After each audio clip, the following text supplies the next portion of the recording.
So today we're going to talk about Ruth. So Ruth's faith versus Boaz's faith.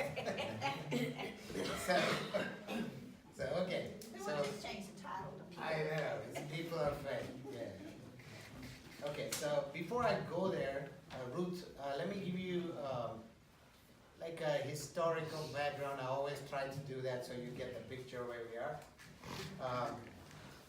The events of Ruth that took place in the early days of the Judges. You remember how there were judges? So this took place during the earlier days of the Judges. So, because Ruth 4:21 and 22 talks about Boaz, you know whose son he was? Anybody know? Boaz was the son of Salmon. Salmon was the son of who? Rahab. Okay? So here's Boaz, who's like a grandson of Rahab, and then his grandson was David. Great-grandson, right? Yeah. He has Obed, and Obed has Jesse, and Jesse has David. Okay? So this is the lineage. Now, the thing is, I was looking into the number of years that could be there for the lineage, and I noticed that there are some generations they haven't mentioned. That got me thinking, why did they skip? Roy's always thinking. So it's like, why would you skip those people in between? There are some folks in there whose names are not mentioned in the lineage. So I think that goes, my theory is that God had a lineage he picked who were part of the lineage for Jesus. So that's why that lineage was chosen of God.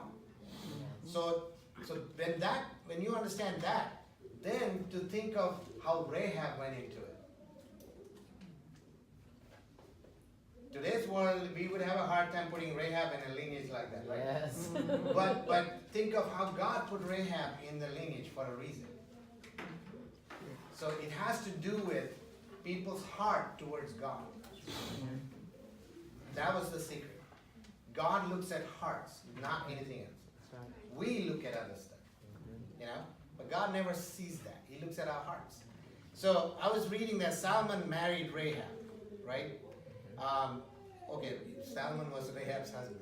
Anyway, soon after the conquest of Jericho, the event would have to occur at least in the first 50 to 70 years of the 520 years of Joshua.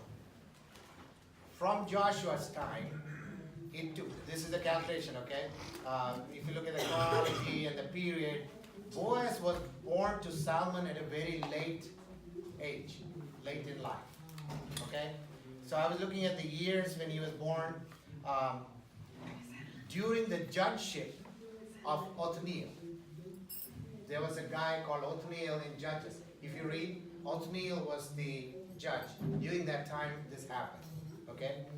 18 years, Israelites during that time served the Moabites. Now it'll all connect. You see what I'm talking about?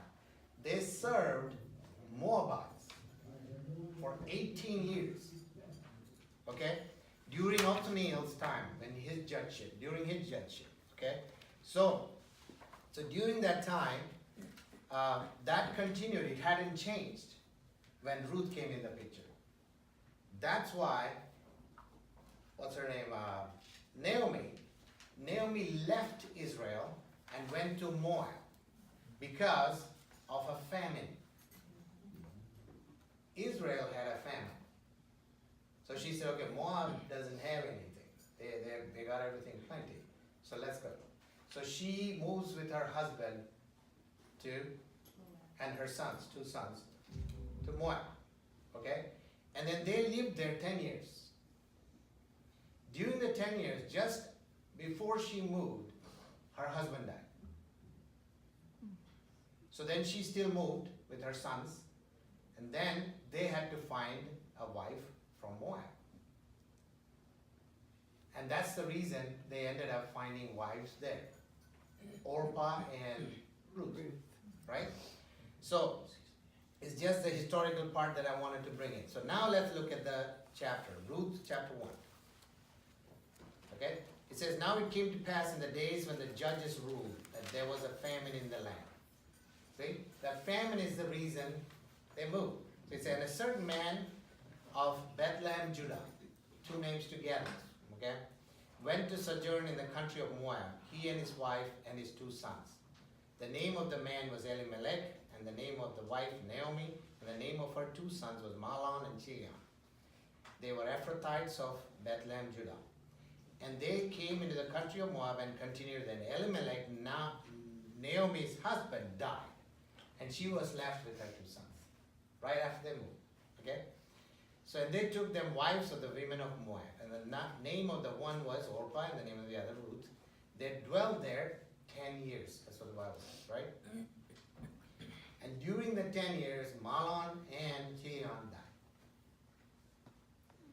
So this woman, Naomi, was left with her daughter-in-laws. She lost her husband, lost both her sons. Okay? So, there's some things about Naomi I want to say, that she remained faithful to God despite all this happening. But there are some things she should not have done and we should not do. This is the learning for us. So that's the portion I want to bring up. But the custom, I'm giving you a nutshell of the whole story and then we'll expand on it. The custom during that time was anytime there is a calamity of this sort in a family, okay, they always look for a kinsman who becomes a redeemer. That was the culture. Okay? So think about it in terms of who is our redeemer. Jesus. He's also a kinsman. Right? We are brothers and sisters of Jesus. Right. So it's a similitude, in terms of similarity, I can put it together, it's similar to what that custom was. Okay? So this is a story similar to that. So you keep thinking in your mind about Jesus being the Redeemer. Okay? And we being part of that family, kinsmen of Jesus. Okay? So that's the basis on which we are going to keep this in perspective with that. Okay? Okay, so here's Naomi was a good mother-in-law, which is very hard to find, right? Right? Think about it. So she was a great mother-in-law. It was obvious because daughter-in-laws didn't want to leave her. And just as we talked in the earlier, when we were talking about Rebecca, remember I told you how Abraham was such a great influence on his servants, that even the servants believed in the God Abraham worshipped. Same way these two girls from Moab worshipped Naomi's God. So that speaks of Naomi as how big an example she was to her family. Right? So it's very important. I cannot assert that enough, that we should be in the same lifestyle, where our way of living and our way of treating God should influence our family. And if we can't do that, we fail God. You know? It's very, very important that we do that. And there's no starting point. You can start now. If you haven't done it, start now. You know? So after having said that, let me pick up one verse. I'm going to just pick some verses and we'll read that. Verse 13, chapter 1. What does it say? Here's Naomi talking. This is a woman I already gave you a base on how she was a woman of faith. Naomi served God. But look at what she's saying here. The last part of verse 13 says, "It grieveth me much for your sakes that the hand of the Lord is gone out against me." Do you think God went against her? No. But yet she said that.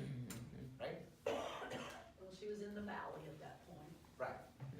I worked with a pastor one time. He was trying to build his church. He asked me to come and help him. I went and helped him to build his church, his music team, and everything. I was working with him. one day I got to their house and his wife said something to me. She said, I'm angry with God. I said, really? Why are you angry with God?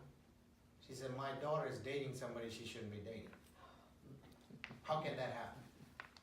After I'm serving God all these years, he should have prevented that. Think about it. And I'm thinking in my mind at that time, immediately it came to me, we are not even as big as an ant in front of God. That's right. And how dare you sit there and say, I'm angry with God. Yes. And you're supposed to be a preacher's wife.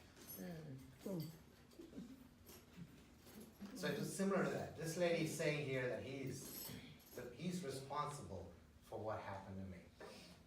Then, he had nothing to do with it. Look at verse 21. See what she says. I went out full, and the Lord had brought me home again empty. When they called me Naomi, seeing the Lord had testified against me, and the Almighty has afflicted me. No, God didn't do anything. She's having a major pity party. Yeah. Yes, she is. Okay?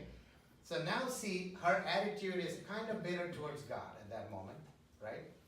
And now she looks at Ruth and Orpah and says, you guys need to go and find your own life. Because you're still young. I cannot have any more kids. Or I'm not going to be marrying anybody. So you can't be waiting on a child from me to get married again. So you better go and find somebody from your own people. Moab. So Orpah finally decides and leaves. Ruth says, no, I'm not leaving. Okay? And what is amazing about this is, look at verse 2, chapter 2, verse 2. She says, and Ruth the Moabitess says unto Naomi, let me now go to the field and glean ears of corn after him in whose sight I shall find grace. And she said unto her, go, my daughter. She's literally taking a place of the breadwinner of the house. So that again attests to Naomi's relationship with her. I mean, she had so much respect for Naomi. She said, I'm going to work and earn a living. Let me go and find something. Can we? But she still asked her permission. So Naomi said, yeah, go ahead. Right? So here she is. She is leaving. And she goes to Boaz. You remember Eliezer, the servant of Abraham, went straight to the well and found Rebekah. Right?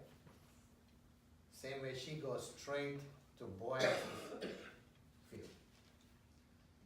It is always, that's why people who are led by the Spirit are the true sons and daughters of God. You have to be led by the Spirit, then only you get to the spot that you need to be.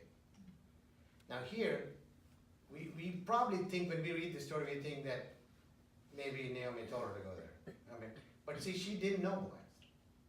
You read the next few verses, it says she didn't know who it was. So Boaz comes in, and look at Boaz, what kind of guy he was.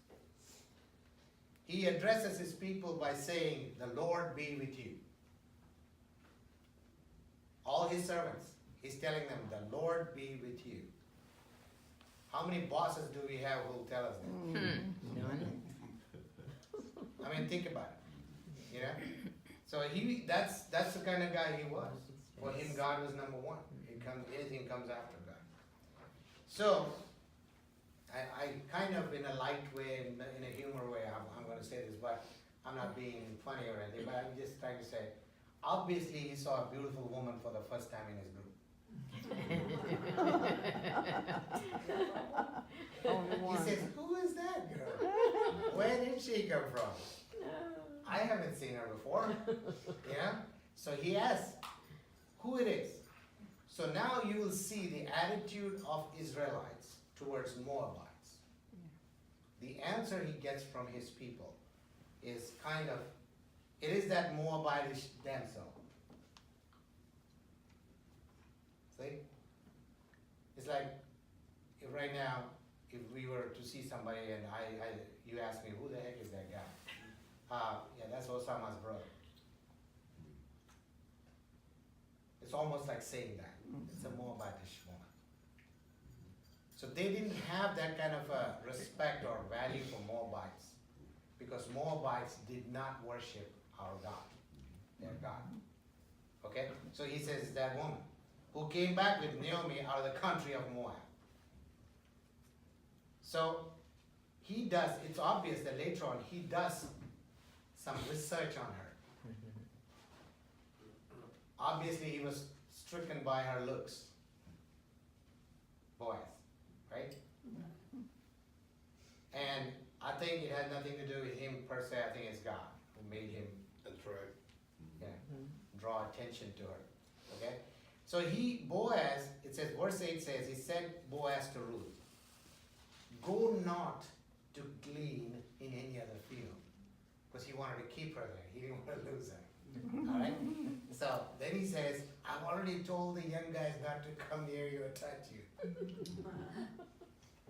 He's preventing the young guys from, hey, none of you are going to touch her. That's mine. Right? Literally. Yeah. Because he's an old man. But he's the owner, he's the rich man, he's the guy with the money. So he's telling, and then he says, have I not charged the young man that they shall not touch you? So he's already got her, but she looks at it in a totally different way. That's the best part of Ruth's reaction. See, Ruth says, why is it that I have found grace in you? Why is it? Okay, she's questioning that. Why is it that I'm finding grace in you? And then she says, and why is it that you should take knowledge of me, seeing that I am a stranger from Moab? See, I got her thinking.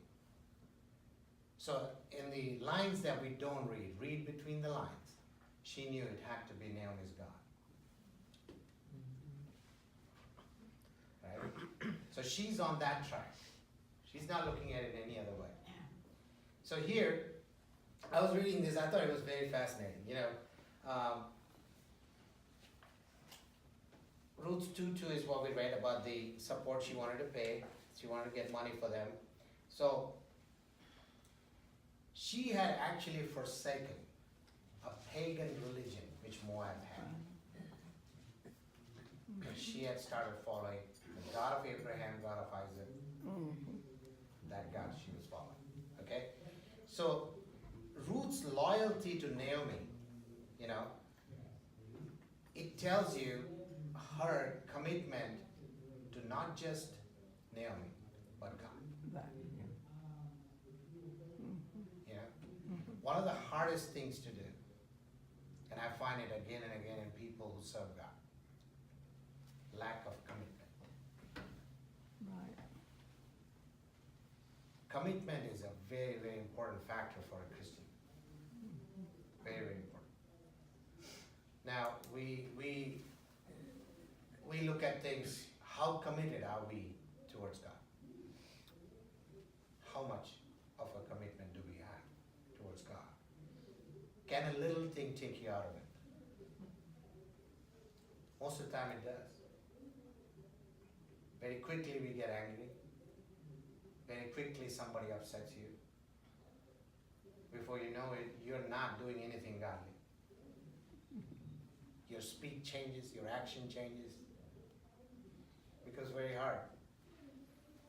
One of the things that God, many years ago I spoke on this, and I love the fact that God showed me that I spoke on a subject called the 3 C's. Recognize your calling first. Second is enhance your commitment to God. Third C is maintaining a consistency. If you do those 3, you'll be right on track with God. We fail even in recognizing our call. We fail in our commitment. We also fail in our consistency. You look at people, you'll know. Christians, you look at them and see their life. Some of them just don't know throughout their life, they don't know what their call was. They're chasing after everybody else's call. Right? Here, Ruth knew exactly what she was called to do. Her commitment was unparalleled. She didn't care about anything else. Not one time you'll see in any of these, the whole book, right? She mentioned any of her family from Moab. We don't know if she had a father, mother, brother, sister. She never ever talked about that, right? That's total commitment to Naomi and her God. And she maintained it, that consistency. And that's why she was rewarded of God, what she was rewarded of. She got in the lineage.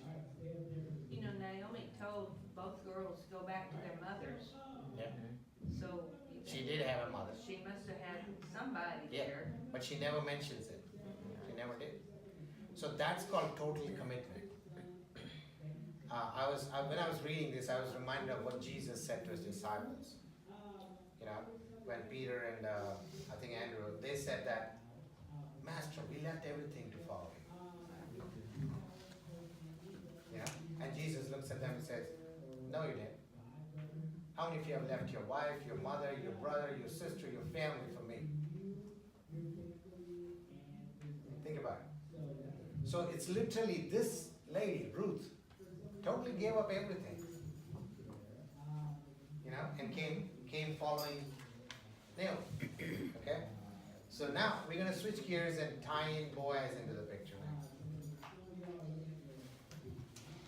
Ruth's humility and in her character, the humility she had, okay, was very, very apparent to Boaz. Boaz saw that. Such a humble girl, you know. And she even asked her mother-in-law's permission before she went to him. And she came early every day. But Boaz tells her, hang on a few more hours. That's when they bring all the stuff. And he indirectly tells one of his boys, make sure you dump some as if you fell off from your bag so that she gets it. Okay? So she's getting favor all the way. And she brings in a lot of stuff, and that's when Naomi asks her, who are you working for? To have got all this kind of favor. So Naomi's concern was, I hope it's not somebody we don't want. But, you know, so here she says it's Boaz. Oh, he's a kinsman. He's related to me. That's when she tells her, tonight, go and sleep there with them when they sleep in the barn. Right? And he says, lift up the sheet and go underneath at his feet. Sleep there. Now, I don't like to talk about it, but there's this, I think I mentioned it before. There was this preacher who came and told us that she actually slept with him. That's not true. If you read the scripture, it tells you later that he told her later, don't do anything today. He said, stay where you are. I don't want to wake everybody up. They'll come up with some stories. Right? He said, in the morning, I will fix this. Boy says, I'll take care of it. Okay? So she is willing to totally surrender to him. And next day, he finds the kinsman. Now Boaz was, now here, sometimes I look at so many instances in the Bible where people who are serving God, like Rebecca, she made a lie, she framed Esau and got Jacob, and you know, she did all those manipulations. And I start, when I look at it, it gets me thinking, so you can get away with it? I can do this and still be in God's side and still be getting away with it? Can I do that? No, I don't think so. Because the consequences for that was Jacob had to run away. And he never saw his mother again. So there are some serious consequences when you do stuff like that. And, so here he does something, I thought it was very intelligent, but it was not a manipulation, but you can say it could be.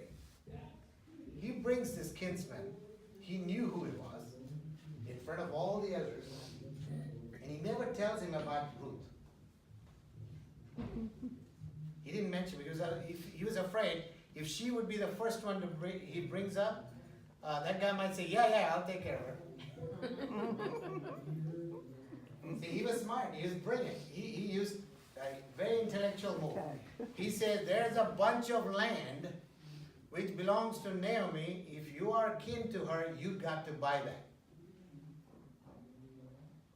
And then, so here's this guy. I think I'm just putting story in there. So it's like, Boaz probably knew this guy can't afford it.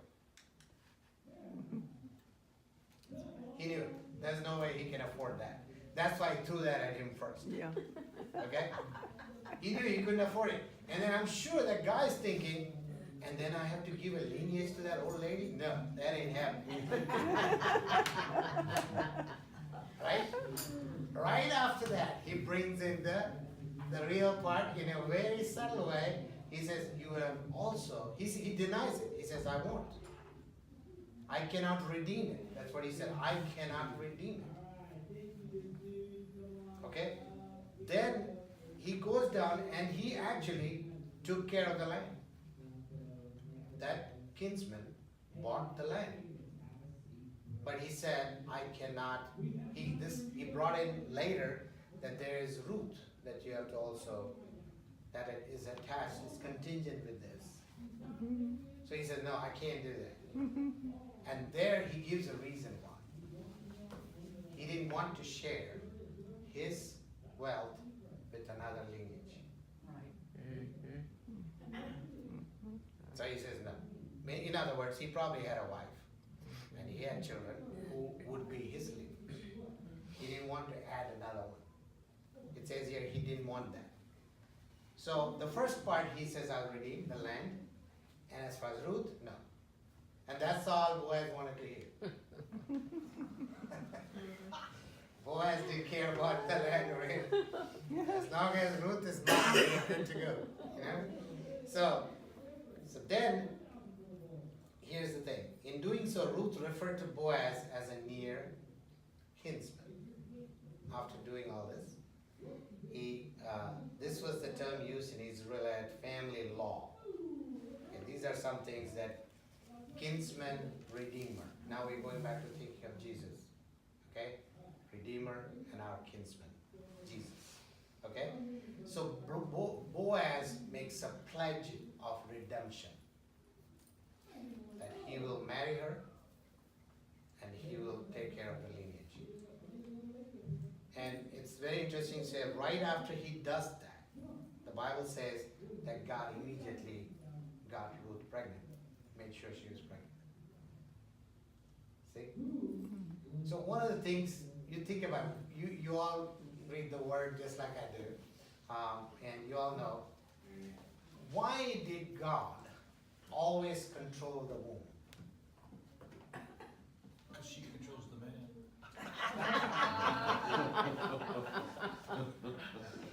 You read through the scriptures and you'll find God had closed her womb. She was barren. Then it says he then opened her womb. So why did God have so much of control over that? Why did? In the Old Testament. That's where that genealogy thing comes into play. That's how Jesus was going to come into the world. So the genealogy part has a lot to do with that. God was very, very specific or particular about where his son was going to go in. He picked it. That's brilliant. I think it's awesome. You know? So that's why all these people who came in the lineage of Christ, it was all set. The first 14 generations, okay? Then the next 14 generations, it was all counted perfectly. 14 14, 14. It was all fixed. It's very amazing to me when I read that, the way genealogy works. There are two genealogies in the scripture. One is in Luke and one is in Matthew. One is for Joseph's lineage and the other is Mary's lineage. Okay? So if you look at that, that's when you know. I think I'll go with the Luke lineage because that comes from Aaron, Levite tribe. That's where it comes from. Aaron's family. Heli, if you remember that name. So that's a priestly line. Okay, that's where it comes from. So it's pretty interesting to me. So now, let me go to the next part here.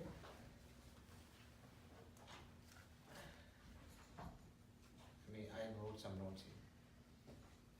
So here it says, in chapter 2, there's a portion where it says, she did not know who Boaz was. I just want to bring that back. In chapter 2, verse 19, last part of it, she tells her mother-in-law, the man's name with whom I wrought today is Boaz. So Naomi didn't know it was Boaz she was working for, okay? And here's something that Ruth's faithfulness towards her master, or who she was working for. She tells him straight that I will do everything that you want me to do.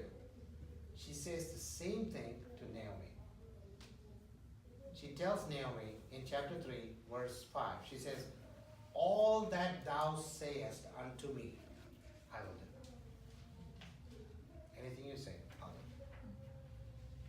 So that's how she went and, slept in that, under the bed sheet or whatever. And then, so I want to close with something here which got me. I like it, and I think I want to talk about that a little bit. So, sometimes. So, Ruth, as a character, coming from the Gentiles, you can say, pagan religion, she followed God 100%. Radical change, as we call it. Right? And she redeemed into the family of Judah.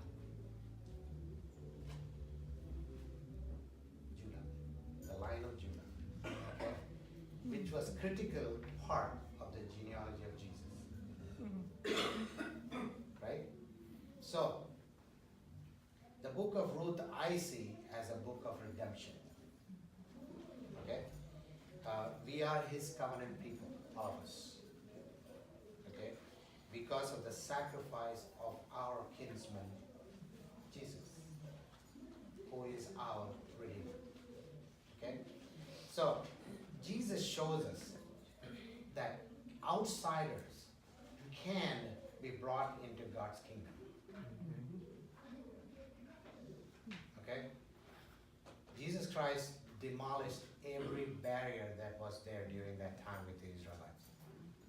He demolished every one of those. Okay?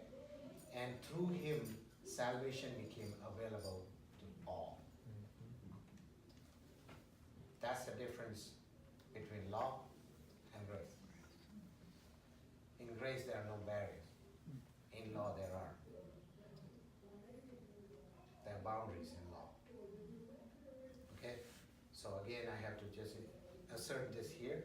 In law, you're in servitude. In grace, you're in sonship and daughters. So you're part of the family.